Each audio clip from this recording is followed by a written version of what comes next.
दोस्तों नमस्कार। दिल्ली विधानसभा का चुनाव संपन्न हो गया, उसके नतीजे भी आ चुके हैं और जिस तरीके से नतीजे आए हैं उसमें आम आदमी पार्टी की न सिर्फ हार हुई है बल्कि एक बेहद ही शर्मनाक हार हुई है और खुद आम आदमी पार्टी के मुखिया अरविंद केजरीवाल अपना सीट हार चुके हैं। अब जब आम आदमी पार्टी की दिल्ली में हार हो चुकी है, खुद केजरीवाल साहब भी हार चुके हैं और आम आदमी पार्टी के जितने भी फेमस जो चेहरे हैं, जो टॉप लीडरशिप है, एक आतिशी को छोड़ दिया जाए तो लगभग सभी लोग लाइन से चुनाव हार चुके हैं। तो जब आम आदमी पार्टी ये चुनाव हार चुकी है, बुरे तरीके से हार चुकी है, तो इसको लेकर के तमाम तरीके के विश्लेषण चल रहे हैं हिंदुस्तान की राजनीतिक गलियारों में। और अरविंद केजरीवाल चुनाव क्यों हारे, इसको लेकर के भी लोग चर्चा कर रहे हैं, अपने अपने तरीके से उसकी व्याख्या कर रहे हैं, उसका एनालिसिस करने की कोशिश कर रहे हैं। तो इस वीडियो के अंदर मैंने सोचा कि क्यों हारे केजरीवाल दिल्ली में, इसके बारे में थोड़ा हमें भी चर्चा करना चाहिए। मेरे हिसाब से दिल्ली के अंदर अरविंद केजरीवाल के हारने का सिर्फ और सिर्फ एक कारण है और उसी कारण के इर्द गिर्द तमाम चीज़ें घूमती है और प्रमाण के साथ मैं यहाँ पर उस कारण को रखूँगा। कहने के लिए जो राजनीतिक विश्लेषक है या तमाम तरीके के जो लोग हैं जो इन चीज़ों की जानकारी रखते हैं राजनीति की, वो कई सारे मुद्दे गिना सकते हैं, शीश महल से लेकर के और शराब घोटाला तक, या फिर यमुना की सफाई से लेकर के और दिल्ली में पानी की क्वालिटी तक, सभी चीज़ों की यहाँ पर गिनती कराई जा सकती है, प्रदूषण के मुद्दे को गिना जा सकता है। लेकिन आप सोचिए कि उसी शीश महल के अंदर बीजेपी का मुख्यमंत्री रहेगा और इस चीज़ की कोई गारंटी नहीं है कि अगले 5 सालों में दिल्ली के अंदर ये यमुना साफ़ हो जाएगी। अगर करना होता तो आज तक से बीजेपी ने गंगा साफ़ नहीं किया, तो फिर इस चीज़ की क्या गारंटी है कि अगले 5 सालों में यमुना की सफाई हो जाएगी। इस चीज़ की कोई गारंटी नहीं है कि दिल्ली में जो पानी सप्लाई किया जाता है उसकी गुणवत्ता में, उसकी क्वालिटी में कोई सुधार हो जाएगा।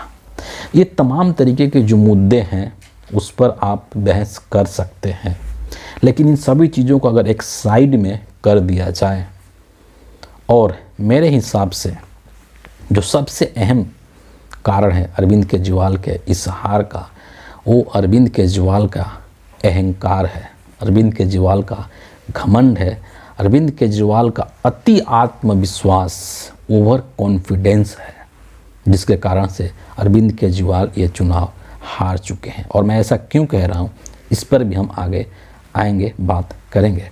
लेकिन आप सोचिए कि दिल्ली के अंदर जब चुनाव को लेकर के सरगर्मी तेज हुई तो आम आदमी पार्टी जो कि इंडिया अलायंस का एक पार्टनर है, इस नाते इनको चाहिए था कि एटलीस्ट दिल्ली में सीट शेयरिंग को लेकर के या दिल्ली में चुनाव कैसे लड़ना इसको लेकर के कांग्रेस पार्टी से इनको बातचीत करनी चाहिए थी।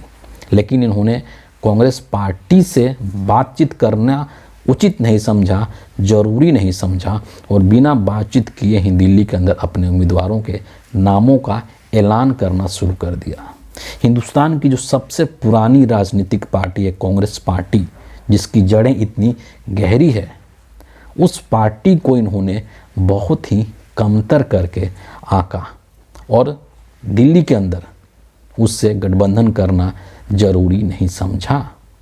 इसके अलावे अरविंद केजरीवाल के अंदर इस तरीके का भाव, अहम का भाव आ चुका था कि दिल्ली में अब उनको कोई हरा नहीं सकता है। कई बार उन्होंने इस चीज़ का उल्लेख किया है, इस बात को उन्होंने कहा है अपने स्टेटमेंट के माध्यम से या दिल्ली विधानसभा के अंदर भी उन्होंने कहा है कि अगले 50 सालों तक या नरेंद्र मोदी जी हमको अगला जन्म ले लेंगे तब भी शायद हमको नहीं हरा पाएंगे, इस जन्म में तो मोदी जी मुझे हरा ही नहीं सकते हैं। तो केजरीवाल साहब के अंदर ये चीज़, ये अहम आ गया था, ये अहंकार आ गया था कि दिल्ली में उनको कोई भी नहीं हरा सकता है, ना तो कांग्रेस पार्टी हरा सकती है और ना ही बीजेपी हरा सकती है, ना नरेंद्र मोदी हरा सकते हैं। ये अहम जो उनके अंदर आया, इसी अहम के वजह से उन्होंने कांग्रेस पार्टी से किसी भी तरीके का कोई गठबंधन करना जरूरी नहीं समझा।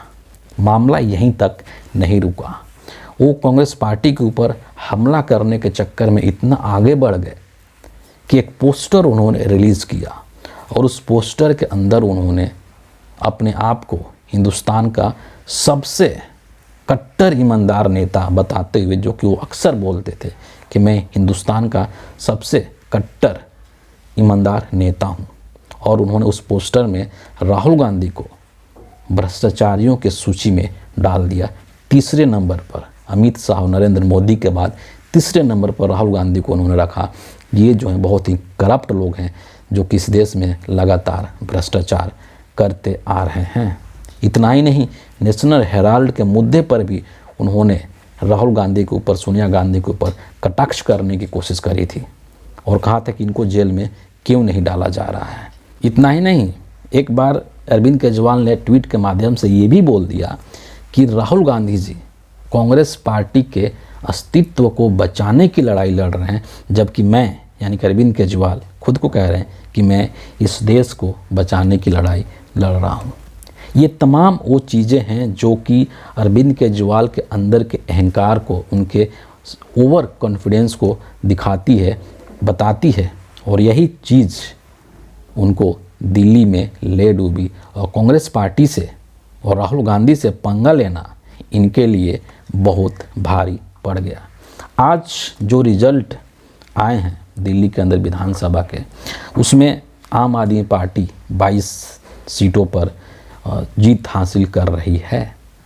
यहाँ पर दिल्ली के अंदर ऐसे 10 से अधिक ऐसे विधानसभा के सीटें हैं जहाँ पर आम आदमी पार्टी की हार कांग्रेस पार्टी के वजह से हुई है। ऐसे मैं कई सारे नाम आपको गिना सकता हूँ। बादली की सीट, नांगलोई जाट का सीट, मादीपुर, राजेंद्र नगर, नई दिल्ली जहाँ से खुद केजरीवाल साहब चुनाव लड़ रहे थे, जंगपुरा जहाँ से मनीष सिसोदिया चुनाव लड़ रहे थे, कस्तूरबा नगर, महरौली, संगम विहार, ग्रेटर कैलाश जहाँ से कि सौरभ भारद्वाज चुनाव लड़ रहे थे। इस तरीके से 10 से अधिक ऐसी सीटें हैं जहाँ पर आम आदमी पार्टी को जो हार हुई है उसके लिए सीधे तौर पर कांग्रेस पार्टी कारण है, क्योंकि कांग्रेस पार्टी को वहाँ पर बहुत अधिक मात्रा में वोट मिला है। मैं एग्जाम्पल दे देता हूँ, 2-4 एग्जाम्पल जो महत्वपूर्ण सीटें, जैसे नई दिल्ली की सीट का एग्जाम्पल दे देते जहाँ से कि केजरीवाल साहब चुनाव लड़ रहे थे और चुनाव हार चुके हैं। नई दिल्ली की सीट में जो बीजेपी के प्रत्याशी को जो कुल वोट मिले हैं वो 30,088 वोट मिले हैं। आम आदमी के प्रत्याशी के जो कुल वोट मिले हैं वो 25,999 वोट मिले हैं। और यहाँ पर जो वोटों का अंतर है 4,089 का है, 4,089 वोट का अंतर है। और कांग्रेस प्रत्याशी को यहाँ पर वोट मिला है 4,568। सोचिए कि ये अगर 4,568 जो वोट हैं, ये अगर आम आदमी पार्टी में शिफ्ट हो जाता, अगर आम आदमी पार्टी कांग्रेस के साथ गठबंधन कर लेती, तो ये कांग्रेस प्रत्याशी को जो वोट मिला है ये गठबंधन के अंदर चला जाता और यहाँ पर नई दिल्ली से अरविंद केजरीवाल चुनाव जीत जाते हैं। ये एक एग्जाम्पल है। दूसरा एग्जाम्पल हम जंगपुरा का लेंगे जहाँ से कि मनीष सिसोदिया चुनाव लड़े हैं और वो चुनाव हार चुके हैं। जंगपुरा के अंदर जो बीजेपी का प्रत्याशी है उसको 38,859 वोट मिले हैं। इसके अलावा जो आम आदमी पार्टी का प्रत्याशी है जंगपुर यानी मनीष सिसोदिया, उनको मिले हैं कितने वोट? 38,184 वोट। यहाँ जो मार्जिन है जीत हार का वो 6,675 का है। और यहाँ पर जो आम आदमी पार्टी के प्रत्याशी थे उनको 7,350 वोट मिला है।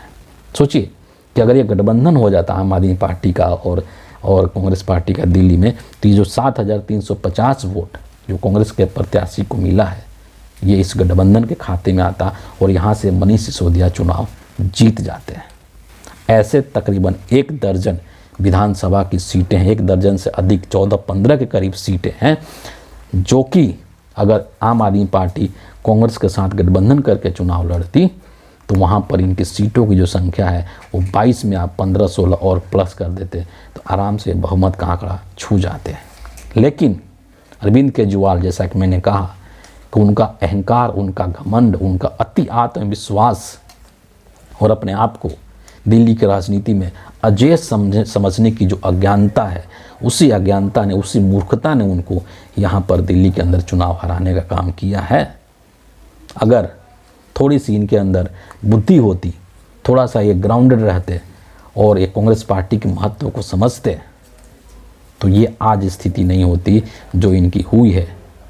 इसलिए कहा जाता है कि राजनीति जो होती है वो बहुत ही बुद्धि और बहुत ही प्रेजेंस ऑफ माइंड के साथ लड़ने की होती है, खुद को ओवर एस्टिमेट करने की चीज़ नहीं होती है। अगर कांग्रेस पार्टी के खिलाफ या फिर राहुल गांधी के खिलाफ इतनी अनर्गल बातें नहीं करते तो कांग्रेस पार्टी के लोग आक्रामक तरीके से चुनाव प्रचार नहीं करते, और इस तरीके से कांग्रेस पार्टी के जो प्रत्याशियों ने वोट अर्जित किए हैं, उस वोट के वजह से तकरीबन दिल्ली में 10 से 15 सीटों पर आम आदमी पार्टी की हार नहीं होती, और आज आम आदमी पार्टी दिल्ली में सरकार बनाने की स्थिति में होती इंडिया अलायंस के साथ मिल करके। लेकिन अब ये सब चीज़ें इतिहास हो चुकी है। अरविंद केजरीवाल अब चुनाव हार चुके हैं। अरविंद केजरीवाल अब न सिर्फ पूर्व मुख्यमंत्री हैं बल्कि अब पूर्व विधायक बन चुके हैं, और अगले 5 साल तक अपने पार्टी को किस तरीके से संभाल करके रखते हैं, किस तरीके से अपने राजनीति को संभाल करके रखते हैं, ये भी इनके लिए एक बहुत बड़ी चुनौतीपूर्ण काम है। तो फिलहाल इस वीडियो के लिए इतना ही है। आप सभी का बहुत बहुत धन्यवाद।